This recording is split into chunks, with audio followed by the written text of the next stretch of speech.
नमस्कार, आप देख रहे हैं 4 पीएम और मैं हूं अभिषेक मिश्रा।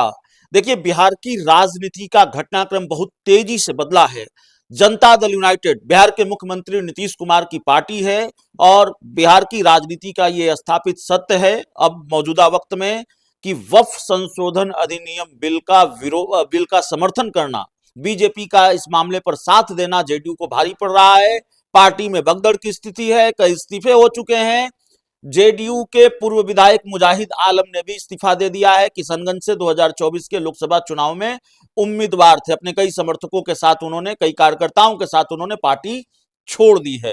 तो जनता दल यूनाइटेड में भगदड़ है और इस भगदड़ की स्थिति के बीच जो हमने आपको खबर दिखाई कि ललन सिंह से मिलने अचानक नीतीश कुमार पहुंचे, इस पर बातचीत करेंगे। हमारे साथ बिहार के बहुत senior journalist Santosh Kumar sir है।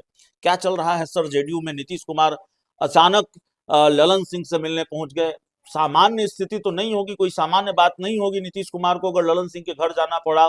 मुझे याद है एक बार जब कुछ महीने पहले ललन सिंह के घर गए, या 1-1.5 साल पहले ललन सिंह के घर गए नीतीश कुमार मिलने के लिए, तो पार्टी की राष्ट्रीय कार्यकारिणी बुलाई गई और ललन सिंह को पार्टी से इस्तीफा देना पड़ा। तो ऐसे बड़े फैसले हुए पहले जब ललन सिंह और नीतीश कुमार की मुलाकात, और खासकर नीतीश कुमार जब मिलने गए ललन सिंह से। क्या चल रहा है सर?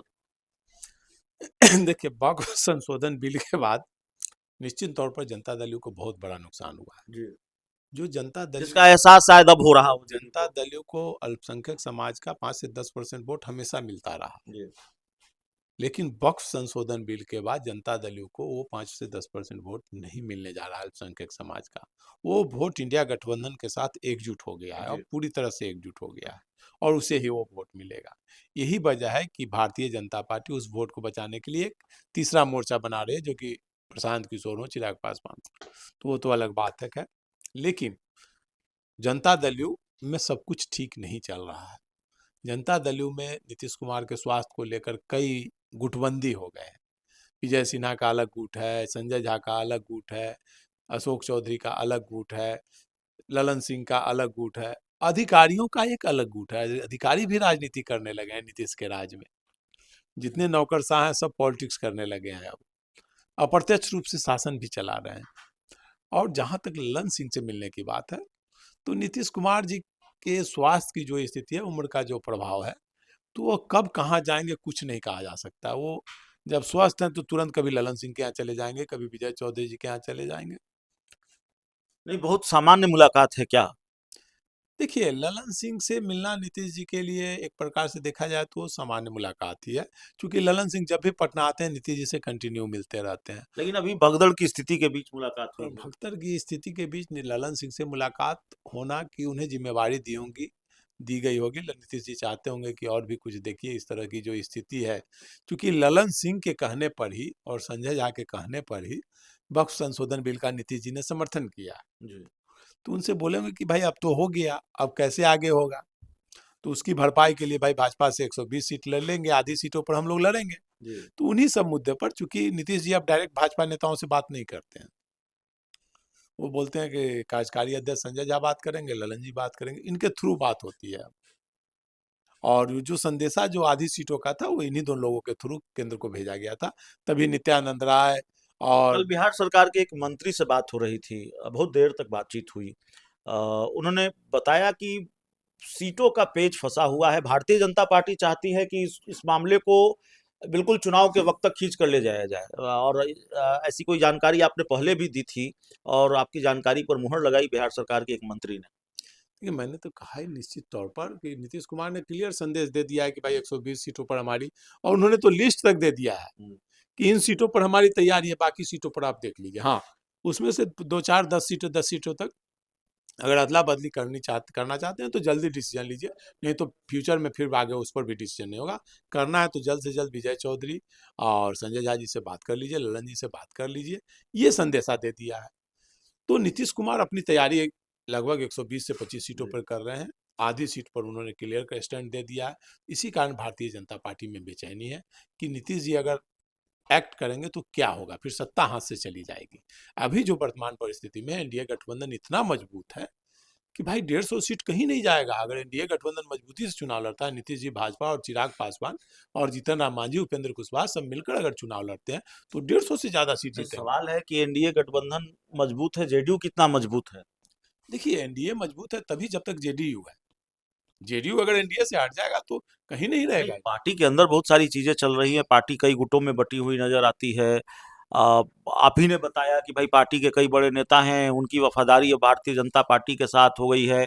और जैसा कि मैंने बताया कि कल बिहार सरकार के एक मंत्री से बात हो रही थी, पार्टी के बड़े नेता हैं, उन्होंने इस बात पर भी अपनी नाराजगी जाहिर की। मनीष वर्मा अच्छा काम कर रहे थे, तो अच्छा काम करने वाले लोगों को किनारे लगा दिया जा रहा है जनता दल यूनाइटेड में। देखिए जनता दल यू में वक्फ बिल के बाद नीतीश कुमार को केवल एक ही नुकसान हुआ है, अल्पसंख्यक वोट का, जी। 5 से 10% का। नहीं तो बाकी जो भी वोट है नीतीश जी का, वो किसी नेता के जाने से उस पर कोई प्रभाव नहीं पड़ने वाला है। नीतीश जी का वोट जब तक नीतीश जी जिंदा है, उनका जो 10 से 15% वोट है वो उन्हीं को मिलेगा। वो बोले ना, वो बिस्तर पर पड़े रहेंगे, ना कुछ बोलने से लायक रहेंगे, ना सोने लायक, केवल बिस्तर पर पड़े रहेंगे, तो उनके सिंबल पर, उनके नाम पर बिहार की जनता, जो उनका वोट बैंक है 10 से 15%, अति पिछड़ों का बोला जाता है, पचपौनिया वोटर, महिलाओं का वोट, वो उन्हें मिलेगा। ये उनका हथियार है। इसी बल पर आज वो भाजपा को भी दबाते हैं और सबको, और लालू प्रसाद को भी, सबको चुनौती देते हैं कि वो उनका फिक्स वोट है और वो विरासत उनके बेटे संभालेंगे कि नहीं ये तो वक्त बताएगा। लेकिन वो वोट जब तक उनके साथ है, नीतीश कुमार मजबूत है और सबको इनकी जरूरत पड़ेगी। लेकिन मुख्यमंत्री तो वो नहीं होंगे ना 2025 के बाद, हाँ, ऐसी गुंजाइश दिखती है। निश्चित तौर पर 25 के बाद भारतीय जनता पार्टी नहीं चाहेगी कि उनको मुख्यमंत्री बनाया जाए। इसीलिए नीतीश कुमार चाहते हैं कि ज्यादा से ज्यादा सीटों पर, आधी सीटों पर लड़ेंगे, और गठबंधन रहेगा तो 100 सीट जीत जाएंगे। नहीं, जो आधी सीटों का मामला, जो आधी सीटों पर नीतीश कुमार अड़े हुए हैं, उसकी वजह से तो एनडीए में बहुत कुछ फंस गया है। जो जानकारी कल हमें मिली, आपने भी बताया, उससे पहले भी दर्शकों को, बीजेपी इसको आखिरी वक्त तक खींचना चाह रही है और सीटों पर कोई सहमति बन नहीं पा रही है। मामला कुछ थोड़ा बहुत भी आगे नहीं बढ़ पा रहा है नीतीश कुमार की इस जिद की वजह से कि हमको आधी सीटें चाहिए। दूसरी बात यह है कि नीतीश कुमार की इस जिद ने चिराग पासवान, उपेंद्र कुशवाहा, जीतन राम मांझी को डरा रखा है कि भाई हमारे हिस्से क्या आ रहा है, हमारे हिस्से क्या आएगा। चिराग पासवान 40 से कम पर मानने को तैयार नहीं है, यह भी खबर है। 20-22 पर तो बिल्कुल नहीं मानेंगे और 20-22 से ज्यादा की गुंजाइश दिखती नहीं है। देखिए भारतीय जनता पार्टी और जनता दल यू के बीच सह और मात का खेल चल रहा है। भारतीय जनता पार्टी कहने को तो गठबंधन में साथी है, लेकिन बैकडोर से चिराग, नीतीश कुमार को इस बार 40 से भी नीचे सीटें लाना चाहती है। वो चाहती है कि जनता दल यू को 30 सीटों में समेट दिया जाए। इसके लिए बैक बेंचर लोगों को, डमी कैंडिडेट, डमी पार्टी बनाया जा रहा है, तैयारी कराई जा रही है कि नीतीश कुमार को डाउन किया जाए, इतनी कम सीटें आ जाए कि आरजेडी के साथ मिलकर भी वो मुख्यमंत्री ना बन पाए।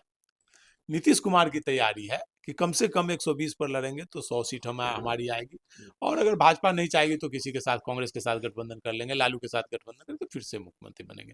तो दोनों के बीच सह और मात का खेल चल रहा है। भारतीय जनता पार्टी नीतीश कुमार को ध्वस्त करना चाहती है और नीतीश कुमार अपनी कुर्सी बचाए रहना चाहते हैं। वो एन केन प्रकार मुख्यमंत्री बने रहना चाहते हैं। और अगर भारतीय जनता पार्टी अपने अभियान में सफल हुई तो नीतीश कुमार को अगली बार मुख्यमंत्री नहीं बनने देगी। हाँ, नीतीश कुमार इसीलिए अड़े हुए हैं कि ज़्यादा से ज़्यादा सीट पर चलेंगे, और भारतीय जनता पार्टी इसे टाल रही है। लेकिन नीतीश कुमार ज़्यादा दिन टालने नहीं देंगे। आप देखिएगा, नीतीश कुमार नहीं हुआ तो कैंडिडेट घोषित कर देंगे कि जनता दल यू का ये कैंडिडेट है, यहाँ से चुनाव लड़ेगा। चलिए, तो इस पूरी रिपोर्ट में इतना ही। बहुत बहुत धन्यवाद।